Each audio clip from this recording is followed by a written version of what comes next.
நேயர்கள் எல்லாருக்கும் வணக்கம். இந்த வீடியோவில் 2024 வருஷத்துக்கு உண்டான மே மாத ராசி பலனை தான் நம்ம பார்க்க போகிறோம். ராசி பலன் பார்க்குறதுக்கு முன்னாடியே பார்த்திங்கன்னா எல்லாருக்கும் பெரிய பிரச்சனை வெயில் அப்படிங்கிறது தான். என்னப்பா வெயில் நெருப்பாக கொதிக்குது, சூரியன் வானத்து மேலே இருக்கா இல்லை நம்ம வீட்டு மாடி மேலே இருக்கான்னு தெரியல, வெளியிலேயே போக முடியல, ஒரு வேலை வெட்டி பார்க்க முடியல, ஒரு தொழில் பண்ண முடியல அப்படிங்கிற அளவுக்கு ரொம்ப கொடுமையாக நெருப்பு அப்படிங்கிறது அனலாக கக்கிக்கிட்டு இருக்கு. சூரிய பகவான் உச்சத்தில் இருக்கார். அதாவது மேசராசியில் சித்திரை மாதம் தொடங்கினோடனே உச்சத்துக்கு போனார் பார்த்தீங்களா, அங்கே தான் பெரிய பிரச்சனை. அது ஒரு உச்சத்தை கொடுக்குது. அதோடு பார்த்திங்கன்னா இந்த வாட்டி குரு பகவானும் போய் நெருப்பு ராசியில் உட்காந்துக்கிட்டார் கரெக்டாக மேசராசியில். கவலைப்படாதீங்க, மே மாதம் 1ஆம் தேதி தொடங்கின உடனே குரு பகவான் நிலராசியான ரிஷபராசிக்கு வந்துடுறாரு. அப்போ அக்கினி வர்றதுக்கு முன்னாடியே இந்த பாடுபடுத்துது, அக்கினி வந்தால் என்ன பாடுபடுத்தும் அப்படின்னு பயந்தவங்களாம் கவலைப்பட வேண்டியதில்லை. அக்கினி நட்சத்திரத்தில் மழை பெஞ்சிரும். எதிர்பார்த்த அளவுக்கு வெயில் அப்படிங்கிறது இருக்காது, வெயிலோட தாக்கம் குறைஞ்சி போயிடும். சரி, இந்த மே மாதத்துக்கு உண்டான கிரக அமைப்பு அப்படின்னு பார்த்தோன்னா சூரிய பகவான் மேசராசிலேருந்து 14ஆம் தேதி ரிஷபத்துக்கு போயிடுறாரு. செவ்வாய் மீனத்திலேருந்து 31ஆம் தேதி அன்னைக்கு மேசத்துக்கு போகிறார், சொந்த வீட்டுக்கு போய் ஆட்சியில் உட்கார்றாரு. புதன் மாத தொடக்கத்தில் வக்கர நிவர்த்தி அடைஞ்சு மீனராசியில் இருக்கார். 6ஆம் தேதி மேசத்துக்கு போகிறாரு, 24ஆம் தேதி ரிஷபத்துக்கு போகிறாரு. சுக்கிர பகவான் மேசராசியில் இருந்துக்கிட்டு 20ஆம் தேதி தன்னோட சொந்த வீடான ரிஷபராசியில் போய் ஆட்சி பெற்று உட்கார போகிறாரு குருவோட. அதோட குரு பகவான் மாதம் தொடங்கி 1ஆவது நாளே பயிற்சியாகி ரிஷபராசியில் பயணம் செய்ய ஆரம்பிக்க போகிறாரு. 12 வருஷத்துக்கு பிறகு அப்படியே பலன்கள் அப்படிங்கிறது மாறப்போகுது.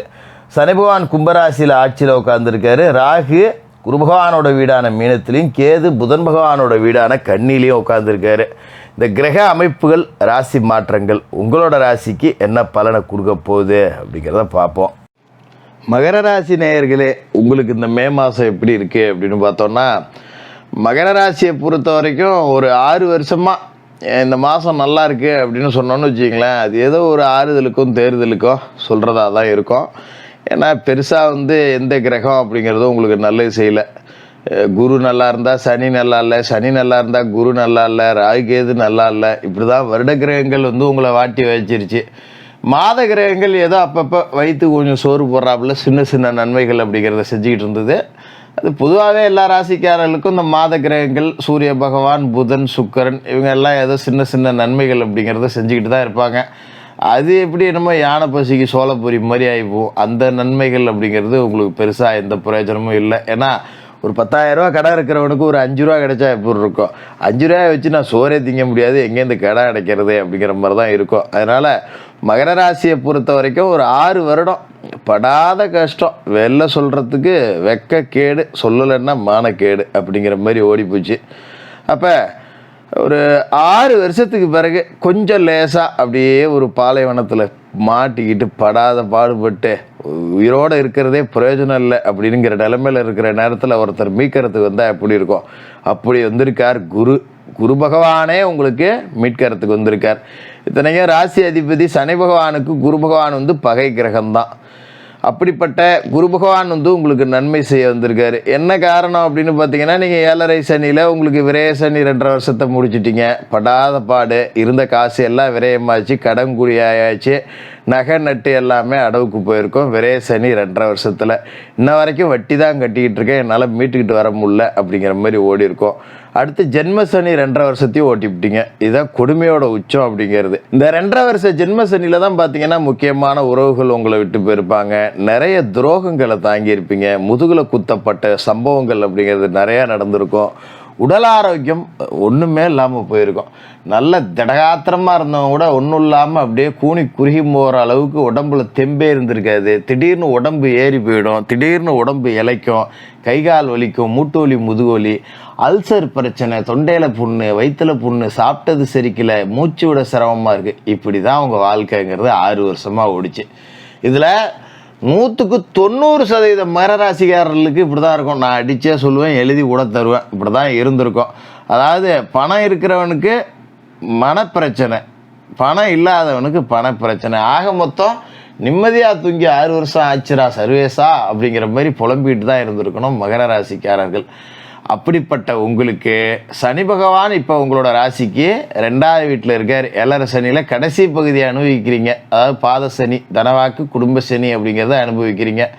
கொஞ்சம் லேசாக சனி வந்து அவரோட பிடியை தளர்த்திருக்கார். சரி போய் தொலை, உன்னை 6 வருஷம் அடித்து கொண்டுட்டேன், லேசாக விட்டுறேன் உன்னை பொழைச்சிக்க, ஆனால் நேர்மையாக போல, எவனுக்காவது ஏதாவது துரோகம் பண்ணணும் போகணும் வரணும்னு நினச்சின்னா மறுபடியும் உன்னை இறுக்கி பிடிப்பேன் அப்படின்னு விட்டு வச்சுருக்காரு.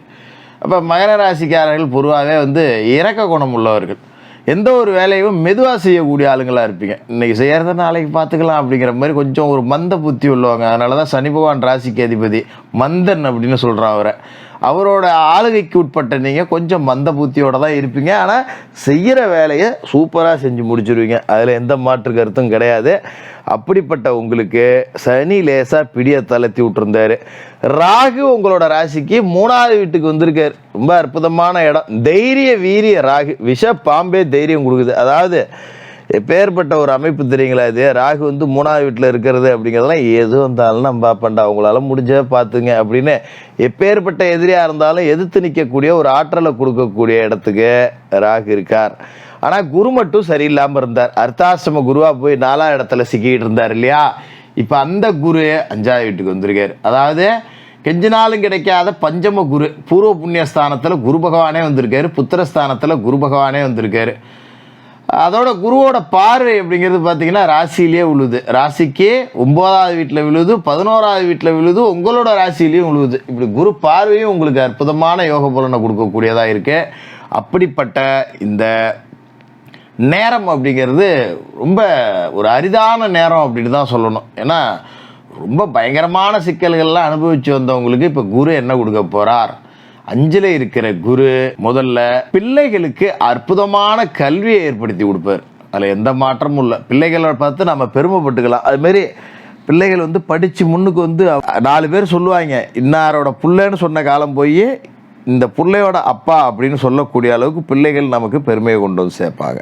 அப்படி ஒரு யோகா அமைப்பு. அதேமாரி பிள்ளை இல்லாதவங்களுக்கு பிள்ளை கிடைக்கும், புத்திரபாக்கியம் இல்லாதவங்களுக்கு புத்திரபாக்கியம் கிடைக்கும். கல்யாணம் ஆகி 5-6 வருஷம் ஆச்சு, 7-8 வருஷம் ஆச்சு, எங்கேயாவது சொந்தக்காரன் நல்லது கெட்டதுக்கு போனோம்னா கேள்வியாக கேட்குறாங்க, இன்னும் இல்லையா, ஆஸ்பத்திரிக்கு போனியா, டாக்டரை பார்த்தியா, இல்லை அந்த கோயிலுக்கு போ, இந்த கோயிலுக்கு போ அப்படின்னு பதில் சொல்ல முடியல. இதனாலே பொது வெளிக்கு நான் போகிறதில்லை அப்படிங்கிற மாதிரி கூனி குறுகி நின்ன மகர ராசி பெண்களுக்கு இப்போ புத்திரபாக்கியம் அப்படிங்கிறது கிடைக்க போகுது. அதே மாதிரி பிள்ளைகள் படித்து முடிச்சுட்டு வேலைக்கு போகாமல் இருந்தாங்க, பொறுப்பு இல்லாமல் சுற்றிக்கிட்டு இருக்கான், நான் இம்மா கஷ்டப்படுறேன், என் பிள்ளை கொஞ்சம் கூட பொறுப்பாகவே இருக்க மாட்டேங்கிறான், வேலைக்கு போய் 10 ரூபா சம்பாதிச்சு கொண்டாந்து கொடுக்க மாட்டேங்கிறான், அவன் கூட இவனை விட கீழே படிச்சுக்கிட்டு இருந்தவங்களாம் கூட இன்றைக்கி வேலைக்கு போய் 10 ரூபா சம்பாதிக்கிறான், அவன் நல்லா படிச்சுட்டு வீட்டில் குந்திருக்கானே அப்படின்னு புலம்பிகிட்டு இருந்தவங்களாம் பிள்ளைகளோட மனசில் ஒரு மாற்றத்தை காணலாம். வேலைக்கு போய் 10 ரூபா சம்பாரித்து கொண்டாந்து குடும்ப பொறுப்பை உணர்ந்து பிள்ளைகள் நடந்துக்கும். இது ஒரு ரெட்டிப்பு மகிழ்ச்சியை கொடுக்கும் இந்த குரு பகவானோட 5ஆம் இடம் அப்படிங்கிறது. அதேமாரி பூர்வ புண்ணியம் அப்படிங்கிறதும் இந்த 5 தான். அப்போ பூர்வீக சொத்தை பாகம் போட்டுக்கலாம். பூர்வீக சொத்து ஒன்று இருக்குது, ரொம்ப காலமாக கேஸ்லேயே கிடக்கு, பிரிக்க முடியல அப்படின்னா இப்போ கேஸ் ஜெயிச்சு உங்கள் கைக்கு வந்துடும். சொத்தை நீங்கள் ஜெயிச்சு ஃபுல்லாக, வம்பு வழக்கு எது இருந்தாலும், கிரிமினல் வழக்கு இருந்தாலும் அது உங்களுக்கு சாதகமாக முடியும். உங்களை எதிர்த்தவர்கள் எல்லாமே சாம்பல் ஆகிடுவாங்க. அப்படிப்பட்ட ஒரு அற்புதமான நேரம் உங்களுக்கு வந்திருக்கு. அதோட குருவோட பார்வைக்குன்னு பலன் இருக்குது. குரு பகவான் உங்களோட ராசிக்கு 9வது வீட்டை பார்க்குறாரு, கன்னி ராசியை. அந்த 9ஆம் வீடு அப்படிங்கிறது தந்தையாரை குறிக்கக்கூடிய இடம். அப்போ தந்தை வழி சொத்துக்கள் கைக்கு வரும். தந்தையாரோட ஆபரணங்கள், தந்தையாரோட வாகனங்கள் எதாவது இருந்ததுன்னா அது இப்போ உங்களுக்கு கைக்கு கிடைக்கக்கூடிய வாய்ப்பு அப்படிங்கிறது இருக்குது.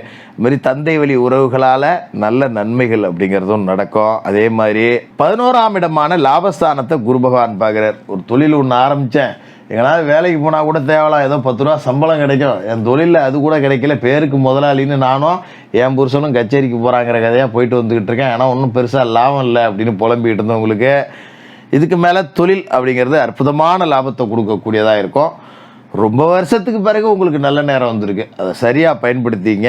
மாத கிரகங்கள் எல்லாமே பார்த்தீங்கன்னா இந்த மாதத்தில் 4வது வீட்டிலேருந்து 5வது வீட்டுக்கு ஒவ்வொன்றா கிளம்பும். சூரிய பகவான் 14ஆம் தேதி போவார், சுக்கிர பகவான் 20ஆம் தேதி ரிஷபத்துக்கு போவார், புதன் பகவான் 24ஆம் தேதி ரிஷபத்துக்கு போவார். அப்போ ஒவ்வொருத்தராக 4வது வீட்டிலேருந்து 5வது வீட்டுக்கு போகிறாங்க. அப்படிங்கும்போது இந்த மாதத்தோட முற்பகுதியை விட பிற்பகுதி உங்களுக்கு வளர்ச்சியோட உச்சத்தை கொடுக்கக்கூடியதாக இருக்கும்.